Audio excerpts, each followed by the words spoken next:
Well, good evening, and it's good to see so many people here. I want to focus on what electoral reform should achieve.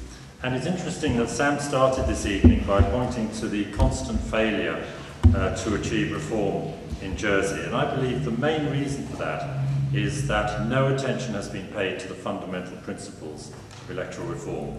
We have been, and in fact the consultation document that this electoral commission issued had, by the way, can everyone hear okay? Is that okay? The consultation document that was issued by the electoral commission had nothing on the fundamental principles. So what you were presented with was stuff about the constables, the deputies and the senators.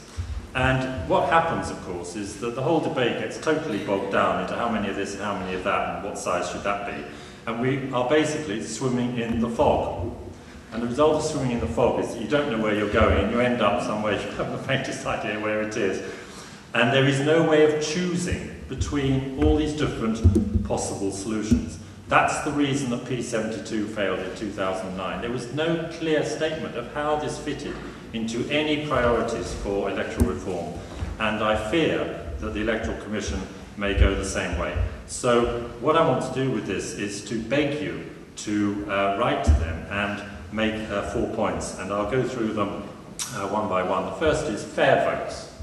Now, the others have touched on fair votes, particularly James. And the first thing I want to say is that on the sheet that I left on your chairs, the first two references there, if you want to see charts showing just how unfair Jersey's system is, then you just have to go to the references. Drop me an email and I can send you them obviously as links. And the second point to make is that PPC themselves said that the present system of elections in Jersey is unsustainable. It is so unfair, so weird that it cannot carry on. And I'll just give you a few examples because I think it is worth spelling it out. The 8 country constables represent fewer people than the 1 constable of St Helier. And yet in the States, they have 8 votes to his 1. If you take deputies and constables together, a country voter, i.e. someone living in the smallest 8 parishes by population, is worth 1.5 times a voter in the 4 biggest parishes. That's fine if you're living in St Mary's, but it's not so fine and dandy if you're living in St Clement's. And if you take just St Mary's and St Helier, and I did a quick calculation on the back of an envelope in the bus, it's over 3 to 1. I am worth more than 3 times anyone here living in St Helier. Well, I don't think I am actually, and it's certainly not democratic. The point of mandates has been touched on by others. 15,000 votes for a senator, maybe, and no votes for quite a few of our state's members. And finally, the same number of votes, the same influence. But of course, in St Mary's, we have 2 votes, as in St Helier number 3, you have 4 votes, leaving out the senators, which is the same for everyone.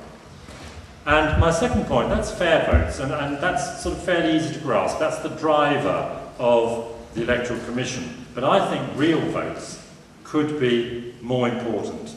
And I'm going to start this section by quoting what someone said to me in a phone conversation. And I was fairly shocked when I heard this, but of course it's something that one does hear. A member of the public said to me as I was preparing for all this, he said to me, "I do sometimes think it is not worth voting. It is just a waste of time.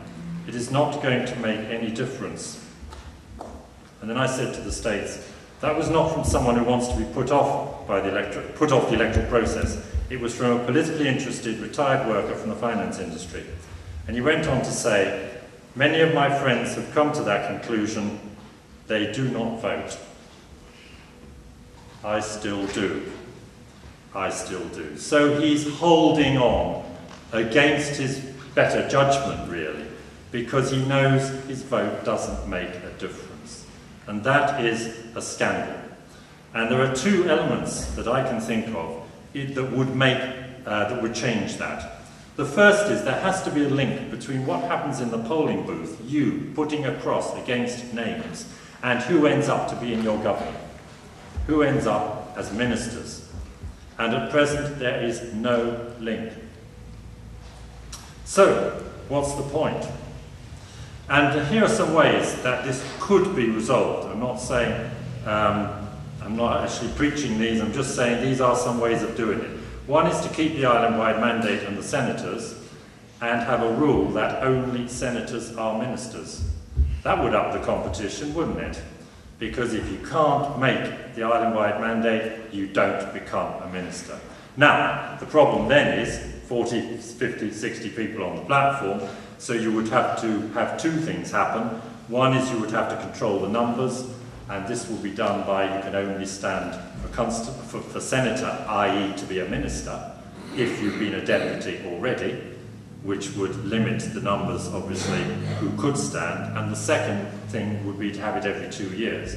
So ministers would obviously stand to remain as ministers unless they were retiring, and if they were kicked out, they would be kicked out as ministers and as senators. That's one way of doing it.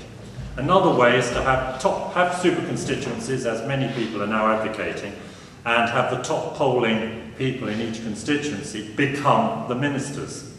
There's difficulties with that because, as you saw from James Rondell's presentation, counting with proper voting systems in multi-member constituencies, it's quite a technical matter. But with careful thought, you could end up with the most popular people being ministers, with the public knowing that the people they put their number one choices against were more likely to end up as ministers. And the third option is if it cannot be managed through the ballot box, and it could be that, given Jersey's history and all the difficulties around reform, it could be that we cannot build in a direct link between what you do in the ballot box and who gets for ministers. Then we have the right of recall. We have the right to launch a petition, and if you get so many thousand signatures, then there is automatically a referendum on either a particular policy or a particular minister. And that gives the public the final say. If you're absolutely fed up with the minister for X or Y, you can get enough signatures, then there is an automatic referendum. So those are three ways of doing it. But what is less important is how we do it. The most important thing that you must tell the Commission, please, is that you demand real votes. Because otherwise, as I said, what is the point of voting? And the other aspect of real votes is that the House must reflect the views of the voters. And James Rondell touched on voting systems. He's absolutely right. First past the post is an inadequate voting system. And it leads to distortions and poor representation and people getting in routinely on a minority of the votes. And as we heard, amazingly, 10% of the votes, which cannot be right. Many, many votes under first past the post do not count. They are wasted votes. And the other thing that is wrong with any system that's not proportional is that a point of view held by lots of people in the island but spread out across all the constituencies gets no representation. And I can think of one view that is underrepresented in the States, and that is the view represented by the 7,000 or more people who stood on the beach in St. Wands to make their line in the sand. Now that point of view, we don't want building on the coastline. In fact, we don't want the population to increase. In fact, we'd rather Jersey just slow down a little bit. That point of view is scarcely represented in the States at all, and yet it is a widely held point of view. Whether or not you agree with that point of view doesn't matter. What does matter is that it is not in the States in the proportion that it should be. So we need a better voting system. We need real votes, whatever constituencies we go for. The third point is boundary commission. If we go for new constituencies of any kind, we will have to have a boundary commission to set the boundaries. And this must be independent. Hollow laughter, independent. But I do mean independent.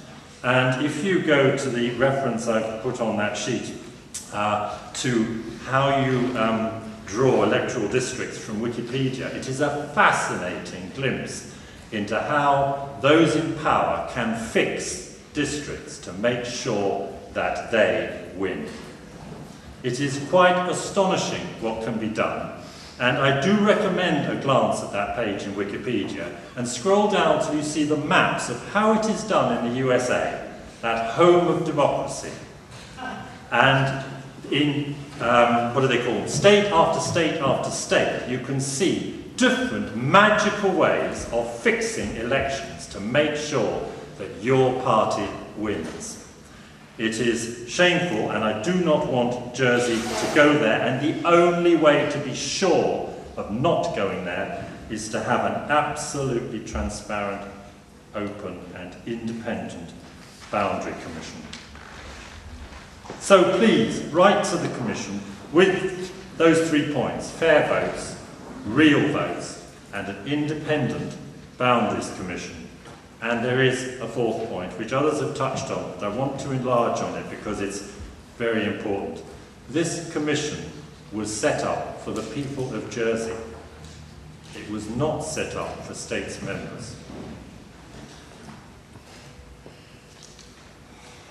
The public should be in the driving seat, and we should make it very, very clear that that is what we want.